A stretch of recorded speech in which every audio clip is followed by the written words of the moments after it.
학원을 운영하고 있는 40대 여성 강 씨는 결혼한 지 6년이 지났지만 아직 자녀가 없습니다. 평소 말이 없고 무뚝뚝한 성격의 남편과 살면서 외로움을 많이 느꼈던 강 씨는 꼭 아이를 낳고 싶었고 얼마 전에는 시험관 시술까지 했는데요.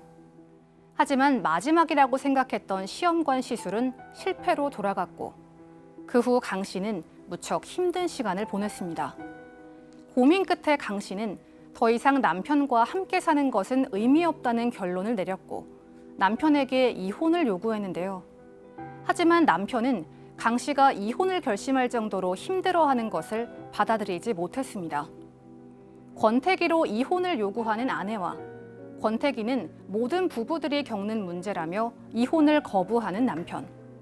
부부 권태기로 우울증까지 왔다면 이혼 사유가 될까요?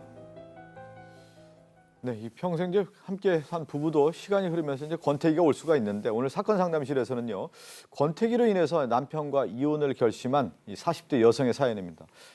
이 부부 얘기 좀 먼저 풀어볼까요? 네, 40대 아내예요. 자, 6년 전 남편을 처음 만났는데 이 40대 초반이었습니다. 당시에 작은 학원을 운영하면서 독립생활을 하고 있었어요. 그런데 이제 부모님도 빨리 결혼하라고 성화하셨고 그래서 이제 집안 어르신의 소개로 지금의 남편을 만나게 됐는데 자, 이 남편이 외모, 직장, 성격, 또 그 시댁이 될 집안 모두 다 굉장히 무난했어요. 무난. 중견 회사에 이제 회사원으로 다니고 있었는데 자신과는 좀 다른 성격이에요. 흥분하지도 않고 감정에 기복이 없습니다. 또 화를 내지도 않아요. 되게 차분한 성격이에요. 말수도 적고. 자, 그런데 나와 좀 달랐고 첫눈에 끌리지 않았는데 몇 번 만나다 보니까 편안하다. 네. 이런 느낌을 갖게 됐습니다. 그래서 결혼에 골인입니다. 결혼 골인했는데 이제 살고 봤더니 결혼 생활을 하면 할수록 남편의 잘못된 것도 보게 되고 맞지 않는다. 이 성격 차이가 분명히 드러나기 시작했어요. 그래서 부처님 같은 분은 모시기는 좋지만요. 네. 같이 살기는 쉽지 않은 겁니다. 하여튼 아내 입장에서는 보니까 결혼 전에 그 장점이었던 남편의 부처님 성향이 살면서 보니까 그게 이제 그 단점이 된 것 같아요. 살면서 보니까. 아내 같은 경우는 40대잖아요. 늦게 결혼했으니까 남편하고 친구처럼 연인처럼 이렇게 지내기를 원했었던 거예요. 그런데 이 무뚝뚝한 남편은 늘 혼자만 지내는 사람입니다. 이분의 그 취미가 독서예요. 독서할 때 옆에서 사람 떠들으면 안 되죠. 그다음에 컴퓨터 게임 할 때 옆에 누가 붙어 있으면 안 좋죠. 그다음에 그러니까 퇴근만 하면 들어가서 독서하고 독서 끝나면 컴퓨터 게임 해야 되잖아요. 그러니까 아내하고 놀아줄 시간은 전혀 없지요. 그러니까 이제 이 아내 입장에서는 굉장히 힘들었던 것 같고요. 자꾸 이제 남편이 어떤 거대한 벽처럼 느껴지기 시작했던 것 같습니다. 그런데 이제 이 여성분 입장에서는 이런 생각한 것 같아요. 아이가 생기면 두 사람 사이가 좋아지지 않을까. 사실 아이는 그 신의 선물입니다. 그런데 이 두 분이 나이가 적지 않다 보니까 난임으로 인해서 아이도 낳을 수 없었습니다. 그러니까 늦지막히 이제 결혼을 해서 새로운 어떤 생활, 부부였던 알콩달콩한 어떤 생활을 꿈꿨지만 남편이 무뚝뚝하니까 힘들었고 그 과정에서 이제 아이가 있으면 뭔가 또 둘을 매개시켜줄 수 있는 그 힘이 이제 될 수가 있는데 그렇다 보니까 이제 아이를 갖기 위해 노력을 했어요. 그런데 시험관 시술까지 했지만 잘 안 됐나 봅니다. 예, 그러니까 아내가 아이를 워낙 원하다 보니까 이제 시험과 시술까지 했는데 결국은 임신에 실패를 했고 아내가 펑펑 울었습니다. 아내는 아마도 왜 이렇게 아이를 원했을까 시험과 시술까지 하면서 여러 이유가 있겠습니다만 남편의 약간 성격 여러 가지 이런 것들이 이제 원인이 됐던 것 같아요. 아내 생각에서는 항상 남편과 사는 6년 동안 내가 외로움을 느꼈다 이런 생각이 드는 거예요. 이해를 받고 있다라는 느낌도 한 번도 받아본 적도 없고 여러 가지를 봤을 때 그냥 우리는 같은 공간을 공유하는 룸메이트 정도지 우리가 과연 부부였을까 이런 생각이 들었고 6년 내내 외로움을 느끼다 보니까 아이라도 가지면 뭐가 달라지지 않을까 어쩌면 그 공허함이나 빈자리를 아이로 메우고 싶었을지도 모르겠습니다. 하지만 결국은 아이를 실패를 하니까 보니까 6년간의 결혼 생활을 쭉 돌아보면서 내가 과연 이 남자와 계속 같이 살 수 있을까? 이혼을 하는 게 낫지 않을까? 이런 생각을 하게 됐고 결국 이혼을 요구하기로 결심을 합니다. 근데 그 남편이 아마 그 아내가 이렇게 이혼 요구하면 자기 어떤 생활을 좀 돌아보고 우리는 왜 이렇게 됐을까 이런 생각을 해야 되는데 전혀 아내의 마음을 이해하려고 남편은 그런 자세가 없었어요. 네. 기복이 없는 분이잖아요. 기복이 없습니다. 초지일관합니다. 자기 스타일이 있어요. 자, 이 두 사람 동상이몽인데, 자, 아내 강 씨 지금 아이도 없고 오히려 이 무뚝뚝하고 매사에 차가운 남편 때문에 오히려 나의 우울증은 심해지고 있는데 이 남편만 바라보면서 평생을 살 수 있을까? 그럴 수 없다. 이런 결론입니다. 이 남편 최 씨 입장은 또 일리가 있어요. 내가 바람을 피운 것도 아니고 외도한 게 아니죠. 또 무슨 불화가 지금 심각하게 있는 것도 아니고 단순히 우울증인데 이 우울증 때문에 이혼하자는 아내의 요구 나는 못 들어줘 이런 입장입니다. 그 제가 그냥 자유롭게 한번 이 문제를 좀 얘기할 필요가 있을 것 같아요. 일정한 어떤 결혼 기간이 지나면 이제 권태기 올 수가 있지 않습니까?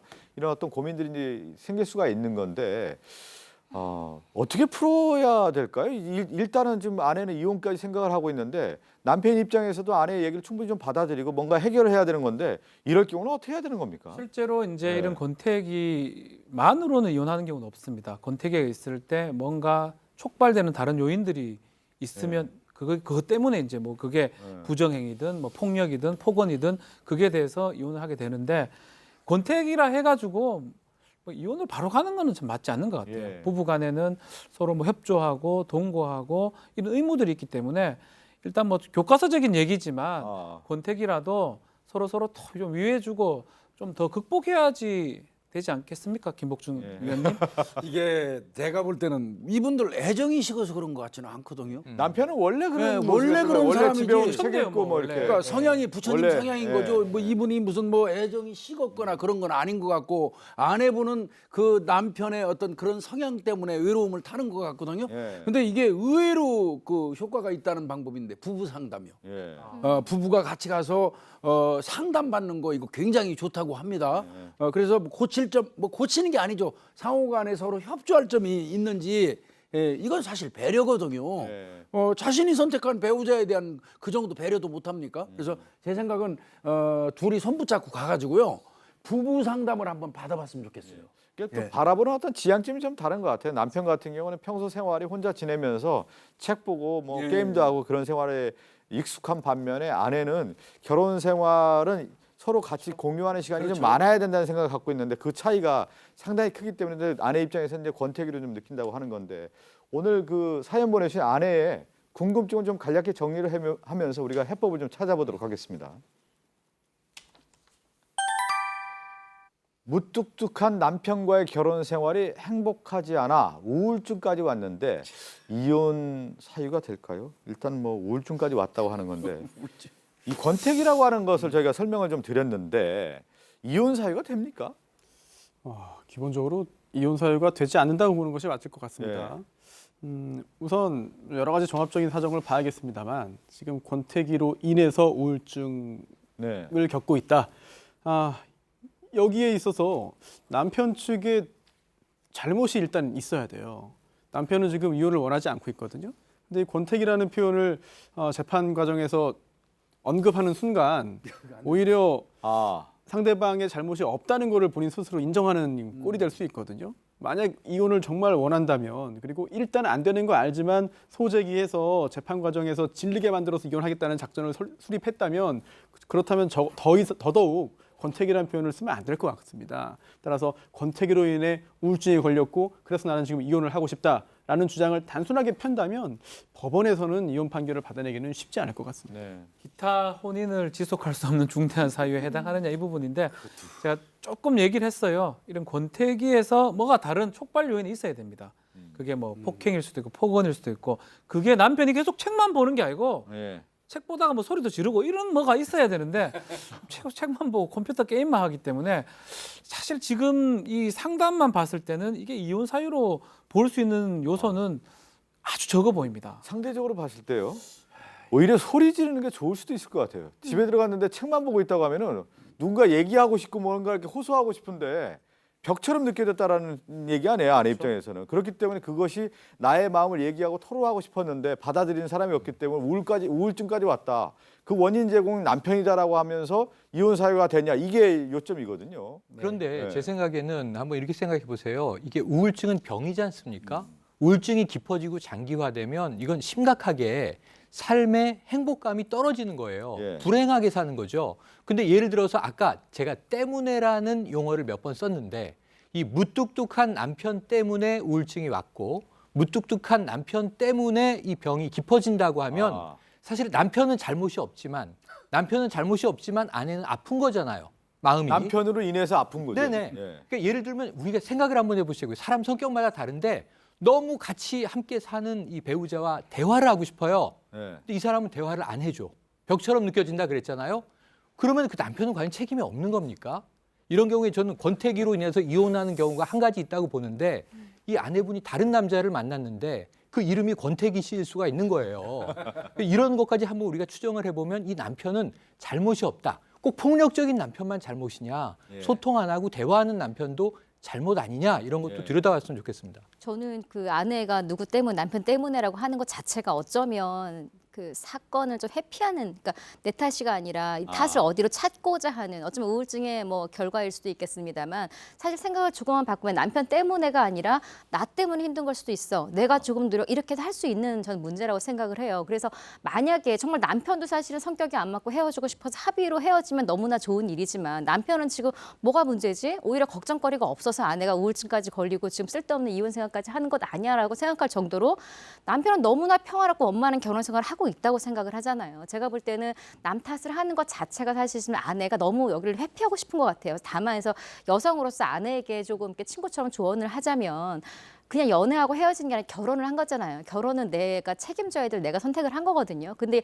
이제 좀 잘 살다가 내가 싫다고 갑자기 버리고 싶어지니까 남 탓하는 걸로 밖에 저는 안 보여요. 그러니까 이 얘기가 야속하게 들릴 수도 있겠습니다만, 그리고 우울증이라는 건 병이기 때문에 한번 노력을 해보고, 노력을 해봤을 때 내가 시각이 바뀔 수 있잖아요. 그렇구나. 나는 상당히 활달한 성격이고 남편은 되게 무뚝뚝해서 안 맞는구나. 여기서 함께 노력을 하기로 했을 때 같이 노력을 해보고 남편도 내가 당신을 행복하게 해줄 수 없을 것 같아라고, 만약에 남편이 네. 느끼면 남편이 먼저 그래 우리 이혼하자라고 할 수도 있어요. 혹은 같이 잘 맞춰서 살 수도 있는 부분이고, 갑자기 인생 상담이 돼버렸는데 법적으로 할 수 있는 게 지금 많지 않다 네. 보니까 제가 볼 때는 아내분이 너무 무책임하게 내가 좋을 땐 같이 있다가 아니면 말고가 아니라 함께 대화를 좀 하고 노력을 했으면 좋겠어요. 남편도 같이. 아내에 대한 어떤 얘기도 좀 하셨는데, 아내는 그래도 노력을 많이 한 것 같아요. 서로 어떻게 보면 접합점을 많이 찾기 위해서 노력도 하고, 특히 또 아이를 갖기 위해서 시험관 실수까지 했는데 임신이 안 되다 보니까 그 충격이라고 할까요? 더 이제 힘들고 고통이 있기 때문에 우울증이 더 심해지지 않았나 싶은데,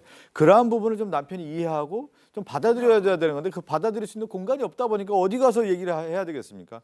그 자체가 이제 어려움에 있는 거죠. 적극 그 의견을 개진했는지 모르겠어요. 네, 제가 생각할 때는 이 아내 되시는 분이 남편한테 아주 진지하게 예, 예. 정말 난 이렇고 이래서 정말 힘들다, 너무 어렵다, 외롭다, 슬프다, 뭐 이런 거 등등을 정말 진심 어리게 그 대화를 해봤는지 좀 따져봐야 할 것 같아요. 뺏어버리고 뭐. 컴퓨터 전원을 꺼버리고. 근데 책 많이 본 사람이 이해심이 넓어요. 그러니까 그래요? 아마 얘기해보면 될 것 같아요. 책만 보는 게 아니라 아내의 눈을 보면 어떨까요? 그러니까요. 그건 굉장히 중요하죠. 감성적이네. 진짜 상당히 같이 한번 그 중요한 상담 것 받아보는 같아요. 것도 멋진 좋을 것 얘기를 같아요. 얘기하니까 예. 책이 아니라 아내의 눈을 보고 좀 내 눈을 바라봐. 내 눈을 바라봐. 이렇게 말씀드리고 함께 사는 세상으로 가겠습니다.